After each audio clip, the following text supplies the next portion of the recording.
I'm John Dudley. I'm an elected officer of the British Association of Social Workers. So first, a brief comment. Pleased that you picked up on the austerity issue because it's huge, it's ongoing, and it's a critical issue for local authorities in a time of reducing facilities, reducing income, and increasing need. So I think I'm pleased that that's there. I'm very familiar personally with the issues around social work ethics.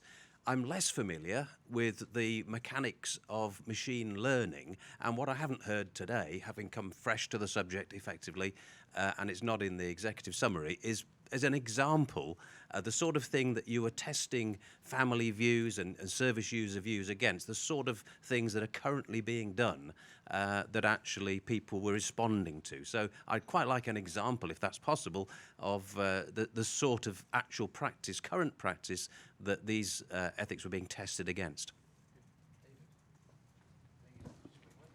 No, they took. Thank you. Thanks for the question. So first of all, I think that just to take a bigger landscape view, I think we need a lot more knowledge about current use. Our colleagues in Cardiff have in the data justice lab have just produced a kind of initial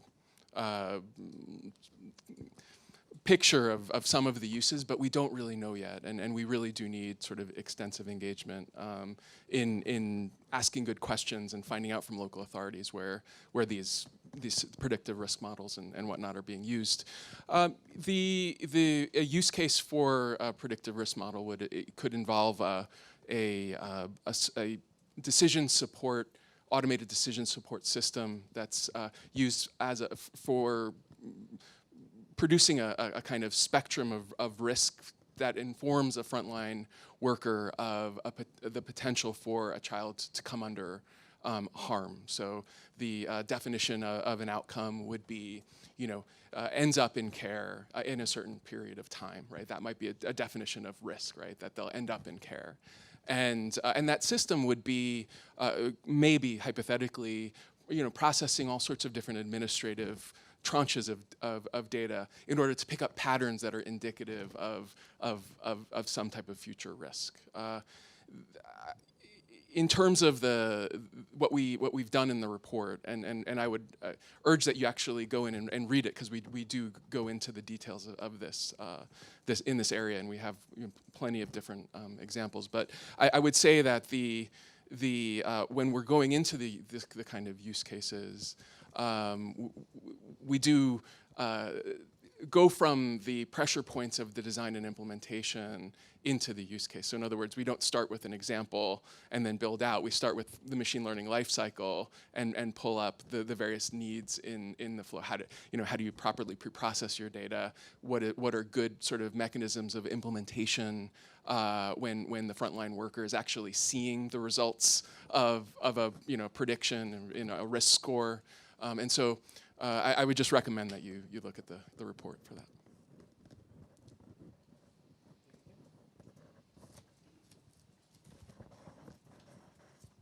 Oh God, that's weird.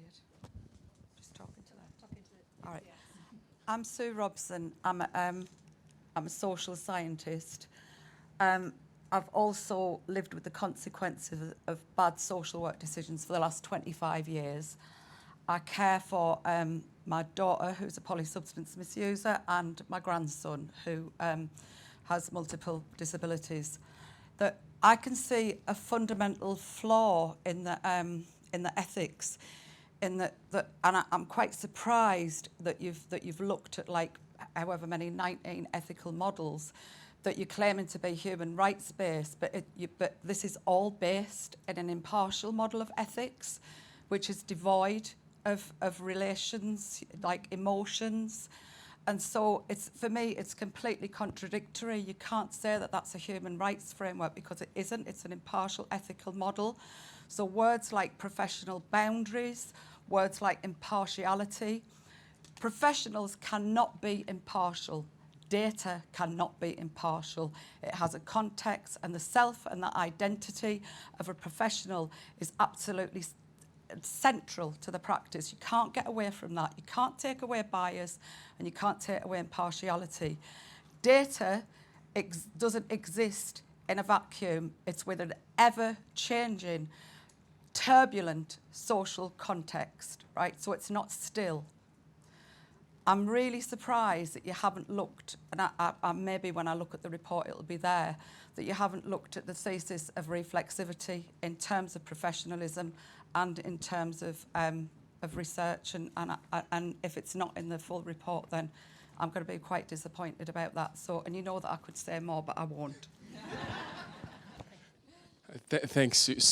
Sue was also a participant in our family engagement workshop, and I would just point out that we did listen, and reflexivity does come in the report. It's actually in there. My response to what you've said is I think it is a difficult fact that the all too human dimension of us operating in the world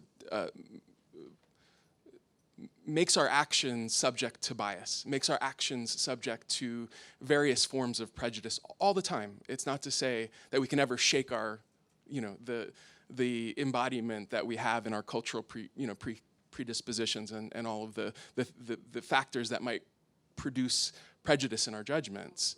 Nor would we want to, it's true. However, that being said, from a certain point of view, what ethics does, it provides a structure for us to, I don't want to say it's aspirational as such, but it provides a structure by which we can come to terms with each other as human beings, as co-participants in trying to reproduce the world around us, and live amongst potential standards that are generalizable or that produce generality. And I would say that I face behavioral scientists quite often who are very skeptical about the capacities of ethical frameworks to change the cognitive biases which shape our sort of judgments. And all I have to say is, well, in a sense, that's a description of the world as it exists. But what ethics does is it gives us kind of higher watermarks against which to hold our behavior to standards. And that's an important part of coexisting. The other bit that I would say to respond to what you said, actually the ethics of social work does incorporate what's called the ethics of care in ways that machine learning ethics doesn't and other forms of ethics don't. So ethics of care is about empathy, about connecting with the other who's in front of me, and that's been incorporated into our work. And so we're very aware of the need in this sensitive domain for the need for incorporating vulnerability and what some would call a paradigm of oppression into the way we look at the constraints that we put on behavior. So I appreciate the point, but we did include reflexivity in there. So. I'm going to go over to Kathy now. I just wanted to give can you hear me? Yes. I think there is a lot further to go, even beyond questions of entrenching discrimination, bias, and ideas of impartiality. To embrace the fact that everything that a human being does with another human being is subjective. Everything. So there are very few things about me that are actually empirically true. But once you've got them, everything else is a judgment or a decision made by me or reflects a decision made by another human being. So you could choose to take the fact of school exclusion as a relevant piece of data. But if there are 2,000 children who've been excluded from school, there are 2,000 different circumstances and different experiences of that school exclusion that will be more variable than the common ground of having been excluded. Some of them might have been excluded after years of trying not to. Some of them might have been excluded on the spot in a draconian policy. The idea that because that is a fact, it's a recorded administrative fact, still is utterly subjective. So I don't think that there's nothing that we could usefully do by interrogating the data that is gathered in the course of doing professional work. But I definitely want to disabuse anyone from the idea that you can find patterns in empirical data derived from social work, because it's just not true. Hi, yeah, Susanna from Research in Practice. So I'd sort of go on from those 2 points. You talked a bit about garbage in, garbage out and those issues with data. And beyond what Cathy was saying there's another sort of well-observed issue whereby the frameworks within which people make their data recording are quite restrictive. And so where an issue arises, for instance, complex exploitation activity in gangs that doesn't appear on the tick box list of what people can record the case against, people will, do their best to kind of work the system in order to get their paperwork going through. So, and what's an observed fact is that, for instance, parental neglect is very often recorded when actually what they mean is this young person is out on the streets late at night and is being exploited by somebody who's not at all to do with their family. But that then is leading practice down it has led practice in some instances down quite unhelpful pathways that mean that practice is focused on the parents when actually the issue is over here. So that's just one example of how, the current data really raises a lot of issues and concerns and problems if you're going to be trying to kind of use it in more sophisticated ways. And the other thing I wanted to ask about in terms of ethics frameworks, there's an ethics of choice and decision making. So in the current context of austerity and very limited resources, did you kind of think at all about the ethics of going down this path at all when there's such limited resource in local authority services which could be given to providing more workers when we know that there's not enough workers to provide the relationship-based practice that we know is the basis of successful social work and social care? Did you think about those kind of contextual ethics, if you like, which I think are really vital and alongside austerity would add to, under a current government who are not going to be that hot on regulation of the markets in any shape or form, the context that this is likely to be continued to be driven by private providers rather than a central government that's thinking about ethic and moral issues up front. Sorry, quite a lot in there. You didn't cut me, thank you. They have just nationalised a railway, which is more regulatory. Does anybody else want to respond? So I think that's such an important question, and I think really importantly, I think firstly for us to move away from kind of describing families or children as kind of data objects, where in terms of children and families, it's through a narrative that we capture what the experience of the child is like.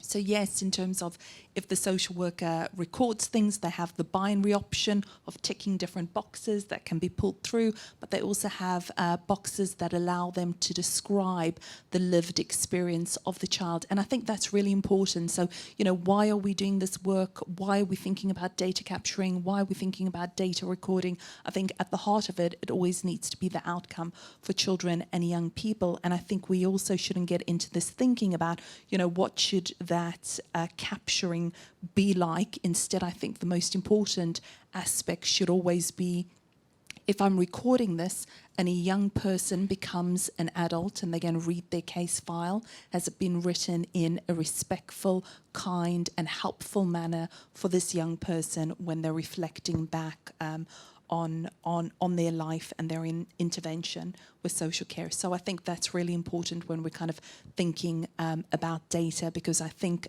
practice needs to drive practice, and we shouldn't have technology driving practice, which I think would be quite a worry. And then I think there's a lot in there in terms of what you've commented about in terms of austerity and where should the priorities be for different local authorities. So I'll leave it to other panel members to maybe come in now. Yeah, thank you, Susanna.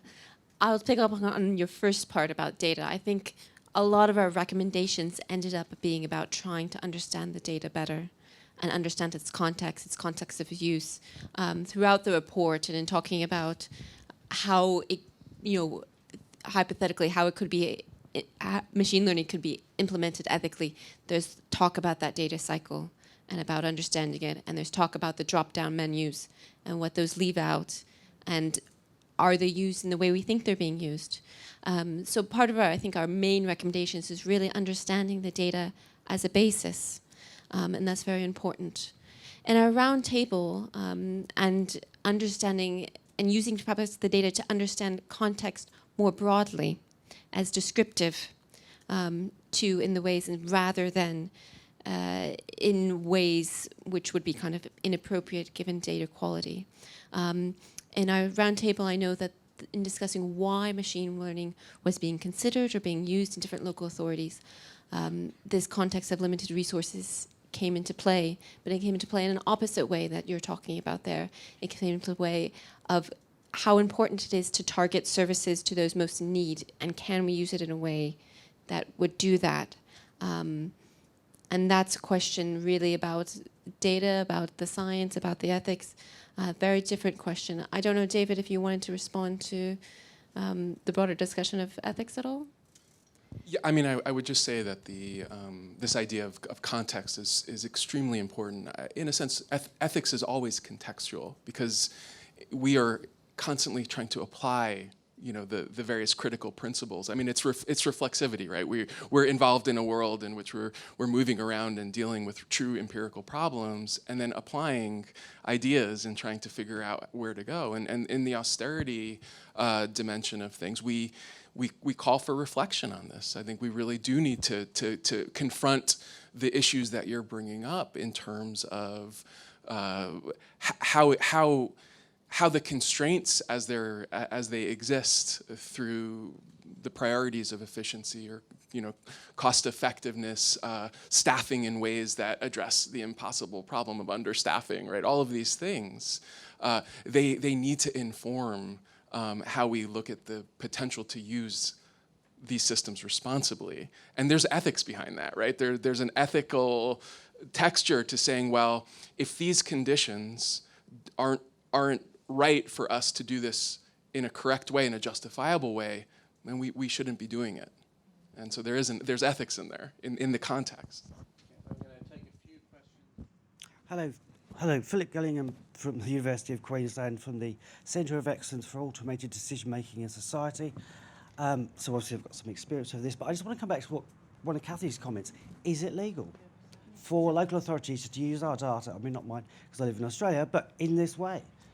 Just because I go to the library frequently, should that be part of building a profile of me? Yes or no? Come on. We're taking 5. I think because we've been kind of grappling with some of the legal basis. I work for local government. Legal basis of it. It's unclear a lot of times, and sometimes because there's different legislations, you can say, oh, I have legislative cover under X. And so you can kind of make a case for doing it. But because a lot of these use cases don't come out, as you were saying, and because they're not reconciled with human rights legislation, so is it actually legal? Can you give a definitive answer at this point in time? No. But is it legal enough for people to be getting away with it and doing it kind of in the background? Yeah. I'm not a lawyer, but my dad is a human rights lawyer. I mean, you know, I think one of the weaknesses of the Human Rights Act, if we want to put it this way, is that it waits for a citizen to take a legal challenge to prove that their rights have been breached. And it may not be just their rights, it may be many other people's rights. But the duty on public bodies is positive. The duty on public bodies is to respect human rights and to consider whether or not you're breaching them, regardless of whether someone comes at you in court. So they apply all the time.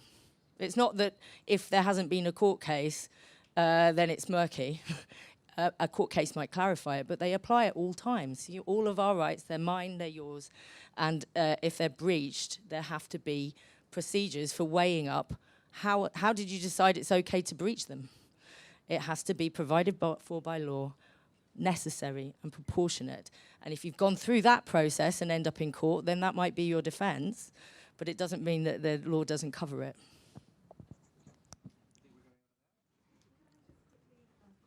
To that, because some of the case studies that I shared very briefly, but it's not specifically focused on social care, instead the police and the police in the US. So what happened was the police rolled out different programs in order to try to predict crime, and many of those programs ended up being rolled back when human rights organizations became involved. So I think from what I can see, the track record seems to be people going out, doing it, and then rolling back and saying, oops, sorry, we got it wrong. I think something very important is happening in London, and I don't think we're talking about it enough, and that's facial recognition and the use of facial recognition. I would have expected much more debate and much more debate about human rights, the ethical use of that, the fact that the track record of getting it right isn't there, so kind of the evidence base isn't there, but it's being launched. So I think the track record in this area doesn't seem very good. Can I stand up? Yeah. My name's Melissa Bliss. I'm here as a family member. Carrying on from your points about data quality, and one of the things I was part of the family's focus group. One of the things I was really struck by was in the focus group, it was people who'd had contact with social services for different reasons, and of the group of people in the room, 100%, every single person in the room said that there were things on their social work file which were wrong. So it's not, this data is not only possibly not timely, subjective, but it can be highly contested. And I would love to know how that would end up. I mean, I work in an allied area, so I'm not completely again it just for the sake of it. But how can you turn these contested areas? An anecdote, which I wasn't going to say, but is, I think, very pertinent. I came into contact with social services because I was asked to bring up my nephews. So I was seen as a good family. I then asked for help, and because there was austerity, no help was available, I was then classified as being not providing for my children because I was saying I needed help. They then needed to look into why I was not coping. And they came to the decision that I had a drink and problem, mental health problems, and possibly drug problem, for which there is no evidence, but it's on my records. Now, when they come to those binary tick boxes, every time I apply for a DBS for my work, it's there. Now, how will, this is a very, very difficult area, and I don't need to say any more. I think it's pretty obvious. Hi, my name's Emma. I work for the London Borough of Camden. I've spent most of the last part of my career designing children's social care systems. So I'm very interested in this as a debate, but really interested in what Kathy had to say and echo quite a lot of what everyone else has said in this room, that we can fundamentally sit here and say that practice isn't based on technology, or it shouldn't be, but it currently is at the moment, because there's 4 really shitty systems that people have to use that dictate how they put their data into it. So I think we need more of a debate on the data quality and actually how we use this money to invest in designing better systems that we can collaborate with our families, so that the data that actually goes into that is put in by them. So if anybody's up for that, I'd really like to talk to you and carry the debate on further. I'd be interested in your thoughts and what you think, and how that came out in the research as well. Yeah, I think, is this on? Yeah, I think we stand behind the content of what you said, and in our recommendations, we do stress that we need these kind of direct, participatory, inclusive projects where people are contributing to thinking about the best way to use the data in the quality of data that we have for the benefit of the children and the families affected by the systems. And so yes, absolutely, we need more participatory forms of designing and implementing systems. And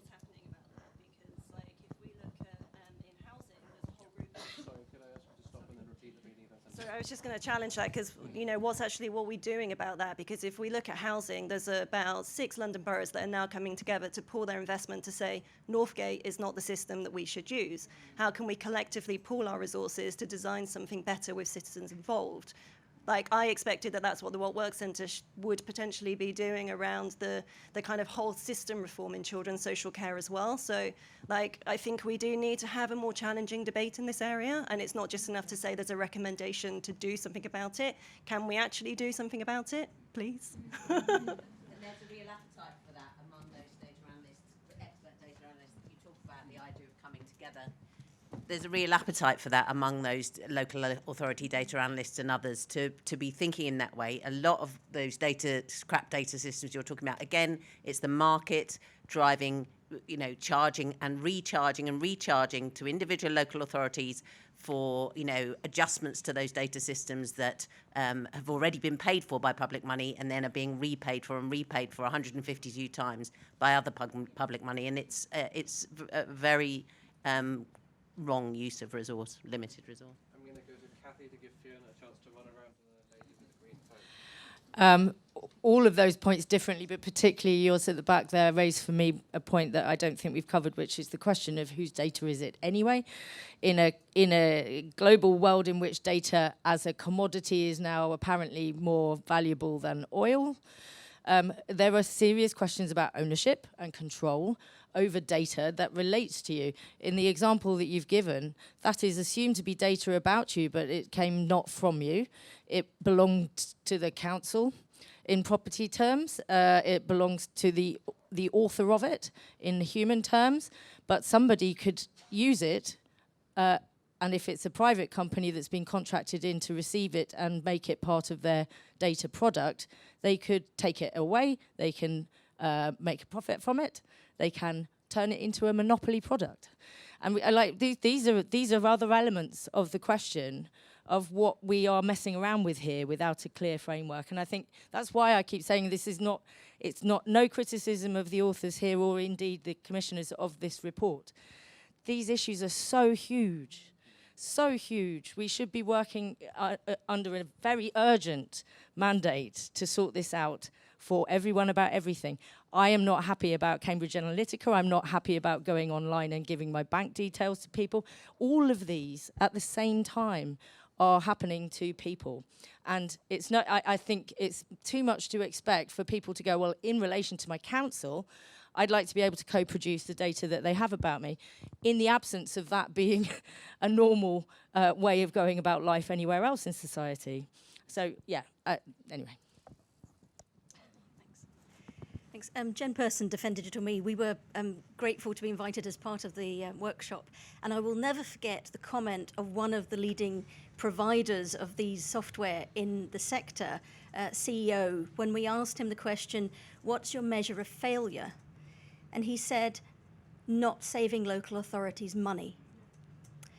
I don't think that comment made it into the report. And I would be interested, in terms of the commercialization of this sector. The ethics of that, to me, seems fundamental. And I think, again, I have only skim read, but I don't think it's made it into these questions, and I think it's questions we do need to address. But my question to every panel member would be, and I think today has been brilliant, I think it's been superbly presented, superb work, and I'm really all the contributions, but the statement you've put in the report is these issues related to the safe and ethical functioning of a predictive machine learning model are magnified in high impact and safety critical domains such as CSC. For system errors, unreliable performance and lurking biases may have life and death consequences. Is the current use of these systems fit for purpose, or should we put a pause on them until we have reached that level of moral fitness and system fitness that they are not causing more death than life consequences?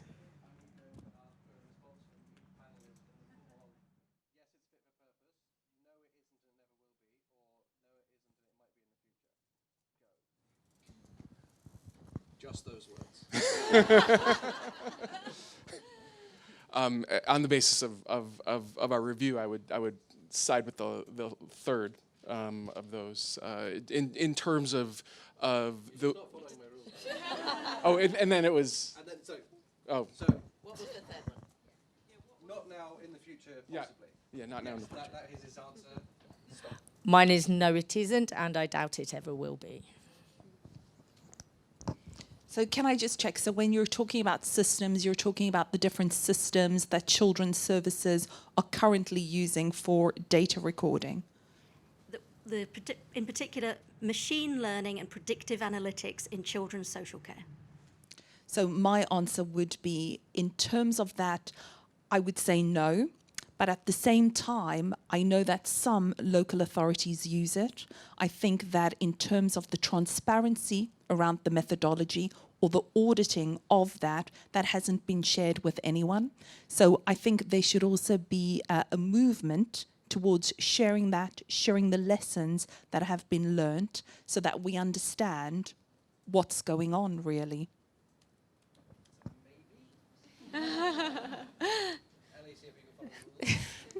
Very hard. So I'd say, no, it isn't currently. Could it be used for certain limited purposes on strength-based or looking at structural issues in the future? Potentially. So there are a lot of ifs and contextual. I will say what we were not setting out to do was to look at specifics of current practice and look at the ethics of that. So what this report was about the ethics of machine learning in children's social care in general and not about specific practices. And indeed, it's actually, unless it's, if it's not published, it's very hard to find out information about specific practices. So you did that as a no, but it could be in the future, and a no to the question, can you follow the rules? Hello. Sorry, could I just quickly add to that? Because in terms of the ethics, I at the moment I don't think it's ethical at all in terms of machine learning. We don't have that evidence base. We just don't have it. Hello, I'm Joe. I'm a social worker working in a child protection team in a local authority. Thank you very much. I'm not sceptical, but I also feel I'm coming from the position that the revolution is coming and it's going to eat us all, and I don't think there's any pausing that can possibly be done. Google and Facebook know absolutely everything about all of my service users anyway, and kind of with that in mind, I think the urgency of our public sector debate is really important, and we need to. I don't think we can pause. I think we need to be thinking about it even quicker. With that in mind, thinking about, I wonder if any of you have considered the kind of generational shift. So what works children's social care, and I'm increasingly amazed. I'm fairly young, but I work with even younger people, and I'm increasingly amazed at how young people consider themselves not to be the owner of their own data at all anymore, and actually have much more flexible views over that. And also to kind of speak to the concern around whether we will lose a relational-based social work. And again, although that's a concern, I'm increasingly amazed that some of the most relational interactions I'm having have been over text message with young parents, and actually within technological frameworks, we need to find space for relational social work. We can't say that doesn't exist. So I would take those chair's prerogative to say that Google and Facebook can't take your children away from you. Neither can I. The court have to decide. Sure. Thank you. I'm familiar with this. The overarching power of the state to do those kinds of things is somewhat larger than Google. So thank you so much. I thought it was such an interesting question, but I think it's really important that we don't get confused between the platform that children and young people choose to engage us with. So, for example, WhatsApp, text message, we know that kind of young people, they really like to use those platforms in order to engage. They feel really familiar with it. And I think it's important that we use those platforms in terms of where they are at. But I think the difference with machine learning is that machine learning is saying, I'm going to predict what's going to happen next. So in terms of you and your future, based on what's in the system, I'm going to use that and predict your future risk, your life chances, your permanency plan, etc., etc. And I think that's quite important, because I think the lady over there, she made a really important point about kind of data, what happens if there's inaccuracies in your data, and how difficult it is to change that. And of course, with machine learning, it will just bring all that back to you. Hello, my name's Sally Ann. I'm a social worker as well, at the opposite end of the age spectrum to my colleague over there. Yeah, absolutely, absolutely. If I start with the context that says my answer to your question would be no, it isn't, and it probably will never be. However, I want to ask a deliberately provocative question by way of a thought experiment. If we could go back to 1992, when the Children's Society was saying we shouldn't be using the term child prostitution, and we could have analysed that data via machine learning such that we could have anticipated Rochdale, we could have anticipated the CSE, is it actually ethical not to?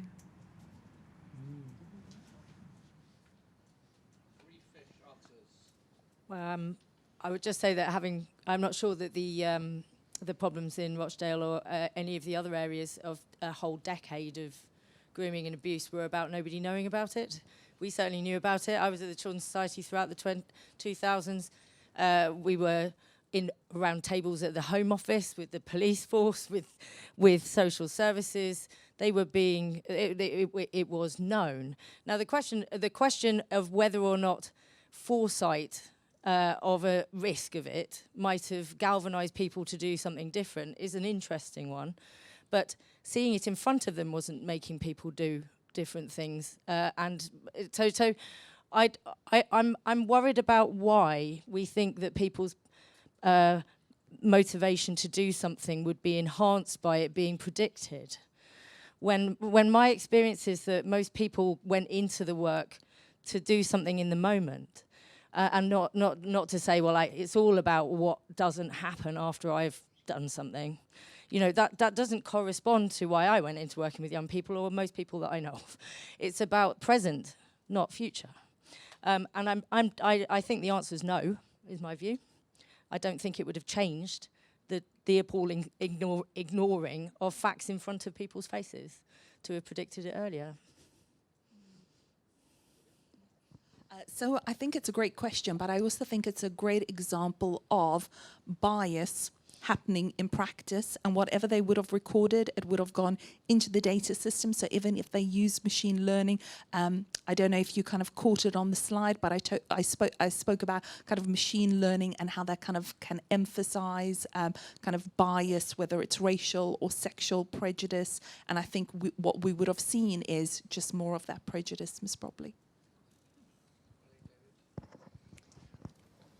I think my response would be not to necessarily the hypothetical as such, but just why don't we have the communities and those impacted by a predictive system decide? I mean, I shouldn't be passing judgment on this. We should be engaging with the communities, the families that are impacted by these systems to test whether the value of prediction is a community desired or community accepted value. And we need to get there from here. And so I don't think it's up to any of us to answer that question. No, I think I echo David's thoughts, and I think that question raises a lot of questions, a lot of dimensions to that question. It's not a simple one to ask. It's a question about the social work practice, a question about the data that would have been there, a question about how we're engaging with the communities, the questions about our creating our own communities, the questions about inequity. And fundamentally, it's the questions about our ethics and our ethics basis, which is why we're here today. Okay, so we have about 2 minutes left, which means I'm not going to take any more questions. Some of our panelists may be hanging around to be asked questions or given incisive comments afterwards, so do feel free to attempt to collar them. If they're running away, please do not pursue. Anyway. So it just falls to me to close. So I want to say thank you ever so much to everybody who's given their time today to come down here and to listen to what's been said and to engage in the discussion. Our goal at What Works for Children Social Care was to provoke a debate. And I think we are, if nothing else, achieving that end. It's clear that there's a lot more debate and a lot more discussion to happen from here on out. There is a question about whether or not we should be doing any of this, or whether we should all just have a really big meta-inquiry about whether or not data is a good thing or a bad thing, or indeed whether data are a good thing or some bad things. It's a niche joke, sorry. But, you know, I guess to that I would say I run a thing called What Works for Children Social Care, not What Works for Everything. That sounds like a bit of a promotion, possibly self-aggrandizing. And to say that, as social workers in the room have said, these systems are being used now while we wait for Her Majesty's government to make up its mind about really anything at all. Sorry to the civil servants in the room, like, we can't be waiting for somebody else to tell us the answers. We have to, I think, within our lives, within our professional spheres, within our minds and our thinking about things, and within our public discourse, we need to have these debates and these discussions now, because otherwise it doesn't feel like they're going to happen. So I'm very, very, very grateful to the work that the Turing Institute and that the Rees Centre have done. I'm also grateful to our two respondents for coming along and playing their parts excellently, particularly the skepticism there. It was excellent. I'm entirely convinced. So thank you to absolutely everybody. This has been a wonderful experience for us, and we look forward to continuing these debates in the months, years, decades, and centuries to come, subject to me still being employed on the 1st of April. So thank you ever so much. And David's going to say something. And we can thank Christina and Fiona and Priya for all of their excellent work in making sure that you're all sat where you're sat and that it's all been organised. So thank you to everybody. Thank you, David.